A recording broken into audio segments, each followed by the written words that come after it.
Hi guys, welcome to SC GATE PSU short lecture presented by Abhi Vidya man education. ये time and work का part 9 है बच्चों। आज के सेशन में हम लोग वर्क एंड वेजेज की बात करने वाले हैं और उससे रिलेटेड जितने भी कॉन्सेप्ट होंगे सब कुछ हम लोग समझेंगे और उस पर बेस कुछ क्वेश्चन को सॉल्व भी करेंगे। तो वेजेज का मतलब होता है बच्चों मजदूरी। मजदूरी मतलब ये हो गया कि मान लो कोई किसी काम को कंप्लीट करता है तो उसके बदले में जो उसको पैसा मिलता है उसको हम लोग वेजेस बोलते हैं। अगर मान लो कोई बंदा है किसी काम को अकेले कंप्लीट करता है तो जितना पैसा मिलेगा वो अकेले रख लेगा। लेकिन मान लो उसी वर्क को दो लोग मिलकर कर रहे हैं तो पैसा दोनों लोग में डिस्ट्रीब्यूट होगा। या मान लो दो से ज्यादा लोग मिलकर किसी काम को कंप्लीट कर रहे हैं तो जितना भी पैसा मिलेगा वो जितने लोग होंगे उनको आपस में पैसा क्या होगा, डिवाइड करना होगा। वो पैसा आपस में कैसे डिवाइड होगा, किसको कितना मिलेगा, ये कैसे डिसाइड करेंगे, तो उसी से रिलेटेड आज हम लोग कॉन्सेप्ट सीखने वाले हैं। सबसे पहले कॉन्सेप्ट सीखते हैं बच्चों, उसके बाद कुछ क्वेश्चन को प्रैक्टिस करेंगे। मान लो बच्चों कि किसी काम को ए एंड बी मिलके कंप्लीट कर लेते हैं और काम का 70% हिस्सा ए करता है और 30% हिस्सा बी करता है। अगर मैं आपसे बोलूं कि ये 200 रुपया लो, इन दोनों में डिस्ट्रीब्यूट कर दो, तो आप क्या बोलोगे? वो लोग सोचोगे अपने मन में, सर ये जो है ज्यादा काम किया है, 70% काम का हिस्सा किया है, बी 30% क्यों किया है। तो आप किसको पैसा ज्यादा दोगे? तो ए को पैसा ज्यादा दोगे और बी को क्या दोगे, कम दोगे। और किसको कितना दोगे? तो कितने लोग बोलेंगे सर ये जो 200 है इसका 70% हिस्सा ए को दे देंगे और 30% हिस्सा बी को दे देंगे। तो जब ए को 70% हिस्सा देंगे तो 200 का 70% कितना होगा बच्चों, 140 रुपया। और बी को 30% देंगे तो 200 का 30% कितना होगा बच्चों, 60 रुपीज। यानी कि ए को 140 रुपया मिलेगा, बी को 60 रुपया मिलेगा। सिंपल सा लॉजिक है। अब यहां से कंक्लूजन ये निकलता है बच्चों कि अगर आपको वेजेज को डिस्ट्रीब्यूट करना है तो वो वर्क डन के रिस्पेक्ट में आपको डिस्ट्रीब्यूट करना होगा। अगर सिंपल सा लैंग्वेज बोले तो जो जितना काम करेगा उसको उतना ज्यादा पैसा मिलेगा। अब यहाँ पे एक पॉइंट नोट करने वाली बात है बच्चों कि बहुत सारे बुक्स में और बहुत सारे टीचर ऐसा बोलते हैं कि जो वेजेज होते हैं वो इफिशियंसी के रिस्पेक्ट में डिस्ट्रीब्यूट होते हैं। मतलब जिसकी इफिशियंसी ज्यादा रहेगी उसको वेजेज ज्यादा मिलता है। तो ये जो स्टेटमेंट है बच्चों वो पार्शियल ट्रू है। ये एक स्पेशल केस होता है कि वेजेज को हम लोग इफिशियंसी के रिस्पेक्ट में भी डिस्ट्रीब्यूट कर सकते हैं। अब इस बात को समझो बच्चों, आपको पता है कि efficiency into time equal to क्या होता है, वर्क डन होता है। वर्क डन होता है, यहाँ पे मैं लिख दे रहा हूँ वर्क डन।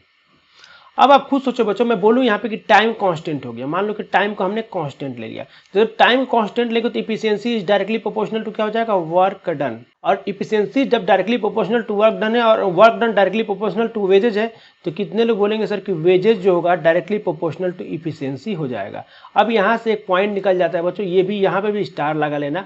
हम पैसे को इफिशियंसी के रिस्पेक्ट में डिस्ट्रीब्यूट कर सकते हैं, लेकिन कंडीशन ये है कि वहां पे टाइम क्या होना चाहिए, कांस्टेंट होना चाहिए। टाइम कांस्टेंट होने का मतलब ये हो गया बच्चों कि मान लो कि ए और बी दोनों मिलके किसी काम को स्टार्ट करते हैं और 4 दिन में काम को कंप्लीट कर लेते हैं। 4 दिन में काम को कंप्लीट करने का मतलब ये हो गया कि ए भी 4 दिन काम किया है और बी भी 4 दिन काम किया है। तो यहाँ पे दोनों का टाइम क्या है, इक्वल है, मतलब कि टाइम कांस्टेंट है। तो यहाँ पे जब पैसा डिस्ट्रीब्यूट करना होगा तो इफिशियंसी के रेशियो के रिस्पेक्ट में हम लोग पैसे को डिस्ट्रीब्यूट कर सकते हैं। लेकिन ये जो जनरलाइज चीज है कि ये कोई भी क्वेश्चन में टाइम इक्वल रहे ना रहे, आपको अगर वेजेस डिस्ट्रीब्यूट करना है तो वर्क डन के रिस्पेक्ट में करेंगे तो आपका कभी भी क्वेश्चन गलत नहीं होगा। जो जितना काम करेगा उसको उतना ज्यादा पैसा मिलेगा। आई थिंक आप लोग यहाँ पे क्लियर हो गया होगा कि वेजेज को इफिशियंसी के रिस्पेक्ट में कब डिस्ट्रीब्यूट करेंगे। अब इस पॉइंट को नोट कर लेना बच्चों, यहाँ पे मैंने लिख भी दिया है कि अगर कुछ लोग अगर इक्वल अमाउंट के लिए, इक्वल अमाउंट ऑफ टाइम के लिए काम करते हैं और उनका जो वेजेज है उनको डिवाइड करना है तो उनकी इफिशियंसी के रेशियो के रिस्पेक्ट में हम लोग क्या कर सकते हैं, डिवाइड कर सकते हैं। तो ये पॉइंट इंपॉर्टेंट है कि जो वेजेज होते हैं इफिशियंसी के रिस्पेक्ट में कब हम लोग डिवाइड करते हैं, जब टाइम क्या हो, कांस्टेंट हो। यहाँ पे इक्वल अमाउंट ऑफ टाइम का मतलब, अमाउंट ऑफ टाइम का मतलब क्या हो गया बच्चों, वो टाइम डे में भी दे सकता है, वीक में भी दे सकता है, आवर्स में भी दे सकता है, मिनट में भी दे सकता है, वो क्वेश्चन पे डिपेंड करेगा। अब क्या करते हैं, कुछ क्वेश्चन को सॉल्व करते हैं और इसी कॉन्सेप्ट को अप्लाई करते हैं और देखते हैं कि वेजेज को कैसे डिस्ट्रीब्यूट करते हैं। तो क्वेश्चन नंबर 1 से स्टार्ट करते हैं बच्चों। ये क्वेश्चन नंबर 1 है आप लोग के सामने। क्वेश्चन नंबर 1 में दिया है A B and C can do a piece of work in 12, 15 and 20 days. Simple सा लैंग्वेज बोले तो ए किसी काम को 12 दिन में अकेले कंप्लीट करता है, उसी काम को बी 15 दिन में अकेले काम कंप्लीट करता है, उसी काम को सी अकेले 20 डेज में कंप्लीट कर रहा है, ये दिया हुआ है। आगे बोला गया कि तीनों मिलकर किसी वर्क को स्टार्ट करते हैं और कंप्लीट भी कर देते हैं और कंप्लीट करने के बाद इनको मिलता है 240 रुपए। तो ए को कितना मिलेगा ये आपसे पूछा गया है। यहाँ पे बी का भी पूछा जा सकता है और सी का भी पूछा जा सकता है। तो देखते हैं कि कैसे सॉल्व करना है। अब एक बात समझो बच्चों यहाँ पे कि मान लो कि ऐसा क्वेश्चन में नहीं दिया हुआ है कि कितने दिन में वर्क कंप्लीट हुआ है, मैंने मान लिया कि वर्क को 5 डेज में कंप्लीट हो गया है। तो बच्चों वर्क को 5 डेज में जब कंप्लीट हो गया है तो कितने लोग बोलेंगे सर कि जब तीनों साथ में काम किए होंगे तो ए भी 5 दिन काम किया होगा, बी भी 5 दिन काम किया होगा, सी भी 5 दिन काम किया होगा, यानी कि तीनों इक्वल टाइम के लिए क्या कर रहे हैं, वर्क कर रहे हैं। इसका मतलब यहाँ पे जो मनी डिस्ट्रीब्यूशन, जो वेजेस को डिस्ट्रीब्यूट करना है, इसको इसकी इफिशियंसी के रिस्पेक्ट में हम लोग डिस्ट्रीब्यूट कर सकते हैं। और इफिशियंसी निकालने का सिंपल सा तरीका बच्चों की एलसीएम मेथड लगाएंगे तो ए कितना लेता है 12 लेता है, बी कितना लेता है 15 लेता है, सी कितना लेता है 20 लेता है। इन तीनों का एलसीएम कितना आ जाएगा बच्चों, तो कितने लोग बोलेंगे सर इसका एलसीएम हम लोग बहुत बार निकालें, कितना आता है 60 आता है। और इसका एफिशिएंसी कितना आ जाएगा बच्चों 5 आ जाएगा, इसका 4 आ जाएगा, इसका कितना आ जाएगा 3 आ जाएगा। ये टाइम हो गया, ये टोटल वर्क हो गया, और ये क्या हो गया इफिशिएंसी हो गया। ये सबको पता समझ में आ गया। अब ए का एफिशिएंसी पता चल गया, बी का एफिशिएंसी पता चल गया, सी का एफिशिएंसी पता चल गया, तो इसी की एफिशिएंसी के रिस्पेक्ट में हम लोग क्या करेंगे, मनी को डिस्ट्रीब्यूट कर देंगे। तो यहाँ पे मैं लिख ले रहा हूँ ए बी सी, और एफिशिएंसी का रेशियो कितना आ गया 5 4 3, ये रेशियो आ गया एफिशिएंसी का। तो कितने लोग बोलेंगे सर यहाँ पे हमको क्या करना है, 5 और 4 कितना होता है 9, 9 3 कितना होता है 12, टोटल 12 पार्ट में पैसे को डिवाइड कर लेंगे। उसका 5 पार्ट किसको देंगे, ए को देंगे, 4 पार्ट बी को देंगे, और 3 पार्ट किसको देंगे, सी को देंगे। यानी कि 12 पार्ट की वैल्यू दिया हुआ है आपको 240। ये सारा कॉन्सेप्ट मैं आपको रेशियो एंड प्रोपोर्शन में सिखा चुका हूँ। 12 यूनिट की वैल्यू दिया है 240 रुपया, तो 1 यूनिट की वैल्यू कितनी हो जाएगी बच्चों 20 रुपीज़, यानी 1 यूनिट की वैल्यू जो होगी 20 रुपीज़, यानी कि 5 यूनिट की वैल्यू कितनी हो जाएगी 100 रुपीज़, यानी कि ए को 100 रुपया देंगे, और बी को 4 यूनिट देना है, 1 यूनिट की वैल्यू 20 रुपीज़, तो 4 यूनिट की वैल्यू कितनी हो जाएगी 80 रुपीज़ हो जाएगी। उसी तरह सी को कितना देना है 3 यूनिट देना है बच्चों, तो कितने लोग बोलेंगे सर यहाँ पे 60 रुपीज़ हो जाएगा। इन तीनों का सम कितना आना चाहिए बच्चों 240 आना चाहिए। इन तीनों का सम करो, आपका वैल्यू कितना आएगा 240 ही आने वाला है। वैसे इस क्वेश्चन में आपसे ए का शेयर पूछा था बच्चों, तो हमको केवल ए का निकालना, तो आंसर कितना हो जाएगा 100 रुपीज़, मतलब कि ए ऑप्शन क्या हो जाएगा इसका करेक्ट आंसर हो जाएगा। लेकिन बी का भी पूछा जा सकता था, सी का भी पूछा जा सकता है, या फिर ऐसे बोलता ए और बी दोनों को मिला के कितना मिलेगा, तो 100 + 80 कर देते। जो भी क्वेश्चन में पूछा रहेगा, अगर आप तीनों का इंडिविजुअल कैलकुलेट कर पा रहे हैं तो कुछ भी पूछेगा आप उसको बता देंगे। अब यहाँ पे एक पॉइंट नोट करना बच्चों कि इस क्वेश्चन में क्या था, टाइम कांस्टेंट था। टाइम कांस्टेंट क्यों था, क्योंकि ए जितना दिन काम कर रहा है उतना दिन बी भी कर रहा है, उतना दिन सी भी कर रहा है, तो तीनों का टाइम क्या था कांस्टेंट था। इसलिए हमने क्या किया, तीनों के बीच में जो इफिशियंसी का रिलेशन है हमने उसको निकाला, और उसी इफिशियंसी के रिस्पेक्ट में हमने क्या किया, पैसे को डिस्ट्रीब्यूट कर दिया, मतलब वेजेज को डिस्ट्रीब्यूट कर दिया। तो इस टाइप के क्वेश्चन को ऐसे ही सॉल्व करना है बच्चों। क्वेश्चन नंबर 2 देखते हैं। ये क्वेश्चन नंबर 2 है बच्चों। इस टाइप के क्वेश्चन पे स्टार लगा लेना, इस टाइप के क्वेश्चन एग्जाम में आने के बहुत ज़्यादा चांस है। क्वेश्चन में दिया हुआ है ए किसी काम को 12 दिन में करता है, उसी काम को बी 20 दिन में कंप्लीट करता है, और बोला गया बच्चों कि ए 3 दिन काम करता है और छोड़ के चला जाता है, ठीक है। बी इसी काम को 6 दिन करता है और छोड़ के चला जाता है। अब बाकी जो बचा हुआ काम है उसको सी आता है और अकेले कंप्लीट कर देता है। अब उनको 1200 रुपये मिलता है बच्चों। जब पैसा मिलता है तो सब वापस आ जाते हैं, यानी कि 1200 रुपया ए बी सी तीनों में डिस्ट्रीब्यूट होगा। तो आपसे पूछा गया क्वेश्चन में कि बी का शेयर कितना होगा, मतलब बी को कितना रुपया मिलेगा। आपसे ये भी पूछा जा सकता था कि ए को कितना रुपया मिलेगा, सी को कितना रुपया मिलेगा। तो हम लोग क्या करेंगे, तीनों को कैलकुलेट करेंगे, लेकिन हमको मतलब इस क्वेश्चन का आंसर अगर टिक करना होगा तो केवल बी को कैलकुलेट करने की जरूरत है। अब इस क्वेश्चन में ध्यान से समझना एक बात बच्चों कि सब टाइम देखो, ए जो होता है बच्चों, ए 3 दिन काम करता है, बी कितना करता है 6 दिन काम करता है, और बाकी कौन करता है, सी करता है। कितना दिन करता है ये नहीं दिया हुआ है, तो सबका टाइम अलग अलग दिया है बच्चों। तो कितने लोग बोलेंगे कि यहाँ पे जो वेजेज होगा इफिशियंसी के रिस्पेक्ट में हम डिस्ट्रीब्यूट नहीं कर सकते, हमको वर्क डन के रिस्पेक्ट में क्या करना पड़ेगा, डिस्ट्रीब्यूट करना पड़ेगा, क्योंकि यहाँ पे टाइम कांस्टेंट नहीं है। अब यहाँ पे क्वेश्चन में दिया कि ए इसी काम को अकेले 12 दिन में कर रहा है, बी इसी काम को अकेले 20 दिन में कर रहा है, और सी कितने दिन में कर रहा है ये नहीं दिया हुआ है।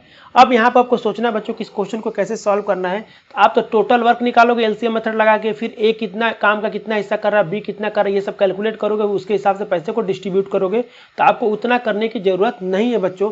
आप खुद सोचो ऐसे कि ए अकेले 12 दिन में काम को क्या करेगा, कंप्लीट कर देगा, लेकिन वो काम कितना दिन करता है, 3 दिन ही करता है। तो 3 दिन में काम का कितना हिस्सा कर पाएगा, तो 12 दिन में 100% कर रहा है, तो 3 दिन में कितना करेगा, 25% करेगा, क्योंकि 3/12 का क्या है 1/4 है, यानी कि एक काम का 1/4 हिस्सा करेगा। तो कितने लोग बोलेंगे सर कि पैसे का भी उसको 1/4 हिस्सा मिल जाएगा, यानी कि 1200 का 1/4 मिलेगा, यानी ए को कितना मिलेगा 300 रुपये मिल जाएगा। सीधा ए का हमने निकाल लिया। अब बी का निकालना होगा, तो कितने लोग बोलेंगे सर बी कितना दिन काम करता है, 6 दिन काम करता है, और वो 20 दिन में काम को कंप्लीट करता है, तो 6 दिन में काम का कितना हिस्सा कर लेगा, उतना हिस्सा पैसे का क्या करेगा, उसको बी को मिल जाएगा। तो बी कितना कर पाएगा बच्चों, तो 6/20 हिस्सा कर पाएगा, और उसी 6/20 हिस्सा पैसे का उसको मिल जाएगा, यानी 1200 का इसमें मल्टीप्लाई कर देंगे। तो कितने लोग बोलेंगे सर इसको जब मल्टीप्लाई करेंगे यहाँ से डिवाइड हो जाएगा, ये हो जाएगा 6, ये हो जाएगा 360 रुपीज, यानी बी को मिलेगा 360 रुपये, ए को मिल गया 300, बी को मिल गया 360 रुपये, और टोटल कितना डिस्ट्रीब्यूट करना है, 1200 करना है। तो सी को कितना मिल जाएगा, तो कितने लोग बोलेंगे सी को सर 540 रुपया रिमेनिंग जो मिलेगा वही मिल जाएगा सी को। यानी इस क्वेश्चन में आपसे पूछा क्या गया है, बी का शेयर पूछेगा, बी का शेयर का मतलब 360 रुपया बी को मिलेगा। तो कौन सा आंसर हो जाएगा, B is the correct answer. इस क्वेश्चन का आंसर हो जाएगा B is the correct answer. लेकिन इसी क्वेश्चन में ए का शेयर पूछता तो 300 होता, सी का शेयर पूछता तो 540 हो जाता। कुछ भी एग्जाम में पूछा जा सकता है। ये भी पूछा जा सकता है इन तीनों में से किसको ज्यादा पैसा मिलेगा, तो उसको इसमें आपका आंसर हो जाता सी को सबसे ज्यादा पैसा मिलेगा। तो आई थिंक आप लोग ये समझ में आ गया होगा। क्वेश्चन नंबर 1 जो है उसमें हम लोग इफिशियंसी के बेसिस पे पैसे को डिवाइड किए थे, लेकिन क्वेश्चन नंबर 2 में बच्चों हम लोग वर्क डन के रिस्पेक्ट में पैसे को डिस्ट्रीब्यूट कर रहे हैं। क्यों ऐसा कर रहे हैं, क्योंकि यहाँ पे टाइम कांस्टेंट नहीं है, जो जितना काम करेगा उसको उतना पैसा मिलेगा।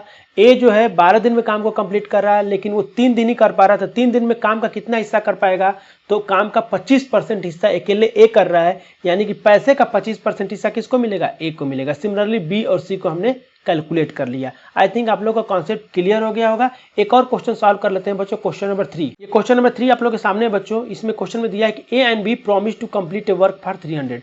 ए और बी प्रॉमिस करते हैं कि एक काम को मिल के 300 रुपया में कर देंगे, ठीक है, वो 300 रुपया लेंगे और काम को कंप्लीट कर देंगे। अब बोला गया बच्चों A can do this work in 8 days. A अगर अकेले इस काम को करता है तो 8 दिन लगेगा, बी अगर अकेले इस काम को करता है तो 12 दिन लगेगा। तो बोला विद द हेल्प ऑफ सी, अगर ये सी की मदद से काम को करते हैं तो 4 दिन में क्या हो जाएगा, काम कंप्लीट हो जाएगा। तो आपसे पूछा गया है कि सी का शेयर कितना होगा। ये बात सबको समझ में आ गई। देखो ए और बी की कोई काम को लेते हैं कि हम लोग 300 रुपये में इस काम को कंप्लीट कर देंगे। अगर ए अकेले उस काम को करेगा तो 8 दिन लेगा, बी अकेले काम करेगा तो 12 दिन लेगा। लेकिन ये लोग करते क्या बच्चों कि एक सी को भी लेके आते हैं और ए बी सी तीनों मिलके काम को क्या करते हैं, 4 दिन में कंप्लीट कर लेते हैं। और आपसे पूछा गया कि सी को कितना पैसा वो देंगे। तो इस क्वेश्चन को सॉल्व करने का सिंपल सा तरीका बच्चों, ए कितना ले रहा है, 8 डेज ले रहा है, ठीक है। बी कितना ले रहा है बच्चों, 12 डेज ले रहा है। हमने लिख लिया कि ए 8 डेज में कंप्लीट कर देगा अकेले, बी कितना करेगा, 12 डेज में कंप्लीट कर देगा। सी के बारे में कोई इन्फॉर्मेशन नहीं दिया हुआ है। और बोला है बच्चों कि ए प्लस बी प्लस सी तीनों मिलते हैं और 4 दिन में काम को क्या करते हैं, कंप्लीट कर देते हैं। तो कितने लोग बोलेंगे सर यहाँ पे टाइम कांस्टेंट है, तो यहाँ पे तीनों का एफिशिएंसी निकाल के भी हम क्वेश्चन को सॉल्व कर सकते हैं, या फिर वर्क डन निकाल के भी सॉल्व कर सकते हैं। आपकी मर्जी है, दोनों में से कोई भी मेथड अप्लाई कर सकते हैं। क्योंकि देखो यहाँ पे ए 4 दिन काम कर रहा है, बी भी 4 दिन कर रहा है, सी भी 4 दिन कर रहा है। तो जब टाइम कांस्टेंट है तो एफिशिएंसी की रेशियो निकाल के हम लोग भी वेजेस को डिस्ट्रीब्यूट कर सकते हैं। लेकिन बच्चों हम उतना मेहनत क्यों करें, जब हमको कॉमन सेंस हमको भगवान दिए तो कॉमन सेंस से सॉल्व करते हैं। आप खुद सोचो कि ए 4 दिन काम करेगा, बी भी 4 दिन काम करेगा और सी भी 4 दिन काम करेगा, क्योंकि वर्क कितने दिन में हो रहा है, 4 दिन में कंप्लीट हो जा रहा है। अब ए जो है 8 दिन में टोटल 100% काम कर दे तो 4 दिन में कितना किया होगा, तो कितने लोग बोलेंगे सर ए 50% काम को कंप्लीट किया कर दिया होगा। यानी कि टोटल पैसे का 50% किसको मिल जाएगा, ए को मिल जाएगा। टोटल पैसा कितना है बच्चों, 300 है, तो 300 का 50% किसको मिलेगा, ए को मिलेगा, यानी कि 150 रुपया ए को मिल जाएगा।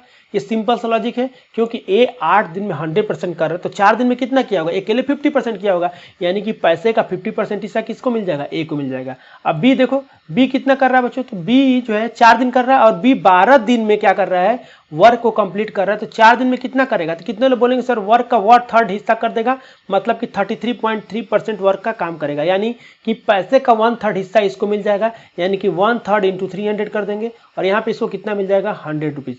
यानी कि ए को 150 मिलेगा, बी को 100 रुपीज मिलेगा। तो सी को कितना बदले मिलेगा बच्चों, जो 300 में से बचा होगा वही मिलेगा। 250 ए और बी ले लिए तो बचा कितना, 50 रुपये, यानी सी को कितना देंगे ये लोग, 50 रुपये देंगे। और आपसे सी का ही शेयर पूछा गया तो इस क्वेश्चन का आंसर क्या हो जाएगा, सी इज द करेक्ट आंसर। अब यहाँ पे पॉइंट नोट करना बच्चों कि यहाँ पे टाइम कांस्टेंट था, एफिशिएंसी निकाल के तीनों का उसका रेशियो निकालते, उसके रिस्पेक्ट में भी वेजेस को डिवाइड करते तो यही आंसर आता। लेकिन हम यहाँ पे कैसे कर लिए हैं, हम लोग वर्क डन के रिस्पेक्ट में वेजेस को डिवाइड कर लिए, जो जितना काम कर रहा है उसको उतना हम लोग पैसा दे रहे हैं। अगर आप ये कॉन्सेप्ट अप्लाई करते हैं कि जो जितना काम का हिस्सा करेगा उसको उतना पैसा मिलेगा, तो ये जो है बच्चों हर क्वेश्चन में काम करेगा।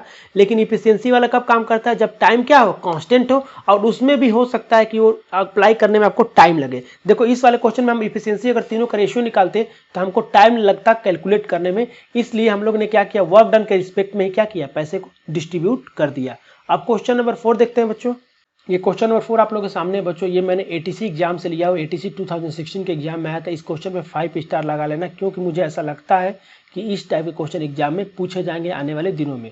और ये क्वेश्चन बहुत ही प्यारा क्वेश्चन है बच्चों। यहाँ पे क्यों मैं ऐसा बोल पा रहा हूँ, क्योंकि देखो अभी तक हमने जो 3 क्वेश्चन सॉल्व किया जिसमें वेजेस डिस्ट्रीब्यूट किया उसमें पर्सन के लिए डिस्ट्रीब्यूट किया था। यहाँ पे क्या है, ग्रुप एग्जिस्ट कर रहा है, 6 मैन का ग्रुप है और ये हर दिन 8 घंटा काम करते हैं और 1 वीक का इनका पैसा दिया हुआ है, इतना दिया हुआ है। कितने लोग बोलेंगे सर ये क्वेश्चन इंपॉर्टेंट हो जाता है, और इस टाइप क्वेश्चन 100% श्योर हो कि आने वाले दिनों में एग्जाम में पूछे जाएंगे। अब क्वेश्चन को पढ़ते हैं बच्चों। क्वेश्चन में क्या दिया, if 6 man working 8 hour a day on 1680 rupees per week. देखो क्वेश्चन में सिंपल से ये दिया हुआ है कि 6 लोग मिलकर किसी काम को स्टार्ट करते हैं और डेली 8 घंटा करते हैं, तो उनको एक हफ्ते बाद उनको 1680 रुपया मिलता है। अब बोला गया बच्चों कि अगर ये 9 इंसान मिलके इसी काम को डेली 6 घंटा करें तो एक हफ्ते में कितना पैसा कमाएंगे, ये आपसे पूछा गया है। तो कितने लोग बोलेंगे सर एक काम करते हैं कि मैन आवर निकाल लेते हैं, जैसे मैन डेज निकालते थे वही निकालते, मैन डेज निकाल लेते हैं तो उतने मैन डेज के लिए कितना पैसा मिल रहा है, फिर यहाँ पे मैन डेज के लिए कितना पैसा मिलेगा ये कैलकुलेट कर लेंगे। तो यहाँ टाइम वीक में दिया है, आवर में दिया हुआ है। तो कितने लोग बोलेंगे सर अगर मैन डेज निकालेंगे तो कितने लोग बोलेंगे 6 मैन, और डेज की मतलब कितना, वीक का मतलब 7 हो गया, और हर दिन कितना काम कर रहे हैं बच्चों, तो 8 घंटा काम कर रहे हैं तो 8 मल्टीप्लाई करते। कितने लोग बोलेंगे सर ये मैन आ गया, मैन इंटू डेज आ गया, और इतने मैन डेज के लिए कितना पैसा मिल रहा है बच्चों, 1680 रुपये उसको मिल रहा है। अब आपसे कितने मैन डेज के लिए पूछा गया बच्चों, तो 9 मैन, और डेज कितना है तो वीक है, और वीक में कितने लोग कितने घंटे काम कर रहे हैं, 6 घंटा काम कर रहे हैं। तो इसका पूछा गया कि इतना मैन डेज का कितना पैसा होगा, ये आपको कैलकुलेट करके बताना है कि इनको कितना पैसा मिलेगा। ये सिंपल सा लॉजिक है। तो सीधे इसको कॉमन सेंस से किया जा सकता है बच्चों कि 6 × 7 × 8 ये दिया हुआ, इसकी वैल्यू इतना है तो इसकी वैल्यू कितना होगी आपको निकालना है। कितने लोग बोलेंगे सर यहाँ पे 6 7, यहाँ पे 6 7, यहाँ पे 6 7 कॉमन है, तो एक काम करते हैं यहाँ से 8 को हटा देते हैं। जब 8 को हटाएंगे बच्चों तो 8 का दोनों तरफ डिवाइड कर देंगे, तो यहाँ हो जाएगा 1680 डिवाइडेड बाई 8, यानी कि 6 × 7 मैन डेज का इतना पैसा मिलेगा। और आपसे पूछा क्या गया कि 6 × 7 में 9 का मल्टीप्लाई करना है, यानी कितने लोग बोलेंगे 9 × 7 × 6 को कितना मिलेगा, तो आप सिंपल से बोलोगे 9 × 1680 डिवाइडेड बाई 8, ये टोटल पैसा इनको मिलेगा। यही आपका आंसर हो जाएगा। इसको कैलकुलेट करोगे बच्चों तो ये आ जाएगा 1890 रुपया, ये आपका आंसर आ जाएगा। और कौन सा ऑप्शन मैच कर रहा है, D is the correct answer. तो इस क्वेश्चन का आंसर हो जाएगा डी। एक काम करता हूं बच्चों, इसी कॉन्सेप्ट पे क्वेश्चन आप लोग को होमवर्क दे देता हूं। ये जो क्वेश्चन है बच्चों होमवर्क है और सेम कॉन्सेप्ट पे बेस्ड है, तो अगर वो कॉन्सेप्ट आपका क्लियर हो गया तो इस क्वेश्चन का आंसर निकालना है और आपको कमेंट करके बताना कि आपका आंसर क्या आ रहा है। जो लोग गेट की सीरियसली प्रिपरेशन कर रहे हैं बच्चों, वो लोग जरूर इस क्वेश्चन का आंसर कमेंट करके बताएंगे, क्योंकि ये क्वेश्चन का आने की प्रोबेबिलिटी बहुत ज़्यादा है गेट के एग्जाम में। आप देखेंगे आने वाले 1-2 सालों में डेफिनेटली मैं 100% डैम श्योर हूँ कि इस टाइप के क्वेश्चन एग्जाम में पूछे जाएंगे। टाइम एंड वर्क के सारे कॉन्सेप्ट हम लोग सीख चुके हैं जितना हमको ज़रूरत है, और साथ में जितने भी डिफरेंट टाइप के क्वेश्चन हमारे एग्जाम में पूछे गए हैं या फिर पूछे जा सकते हैं वो सारे के सारे हम लोग डिस्कस कर चुके हैं। नेक्स्ट पार्ट में बच्चों हम लोग गेट के जो अच्छे क्वेश्चन है जिसमें कुछ कॉन्सेप्ट है उसको हम लोग डिस्कस करेंगे। अगर आप अभी तक हमसे सोशल मीडिया पर नहीं जुड़े हैं बच्चों तो सोशल मीडिया पर जुड़ जाइए। फेसबुक पेज का आईडी है, इस पेज को फॉलो कर लीजिए, क्योंकि यहाँ पर डेली 1-2 क्वेश्चन मैं पोस्ट करता हूँ, तो डेली 1-2 क्वेश्चन आपको प्रैक्टिस करने के लिए मिल जाएगा। अगर आप फेसबुक नहीं चलाते हैं तो आपको टेंशन लेने की बिल्कुल जरूरत नहीं है बच्चों। ये इंस्टाग्राम पेज का आईडी है बच्चों, इस पेज को फॉलो कर लीजिए। सेम क्वेश्चन यहाँ भी पोस्ट होता है। अपने सुविधा के अनुसार फेसबुक या इंस्टाग्राम जहाँ पे आपको लगता है वहाँ पे कनेक्ट हो जाइए, और साथ में ये टेलीग्राम चैनल ज्वाइन करना न भूलें, क्योंकि जितने भी टॉपिक कंप्लीट हो चुके हैं सारे टॉपिक का PDF आपको इसी टेलीग्राम चैनल पे मिलेगा। फाइल सेक्शन में जाने पे आपको टेलीग्राम ओपन करना और ये यूजर आईडी आपको टाइप करना अभी विद्या मैन। जब अभी विद्या मैन टाइप करेंगे तो एक चैनल ओपन हो जाएगा, उस चैनल को आपको ज्वाइन कर लेना है।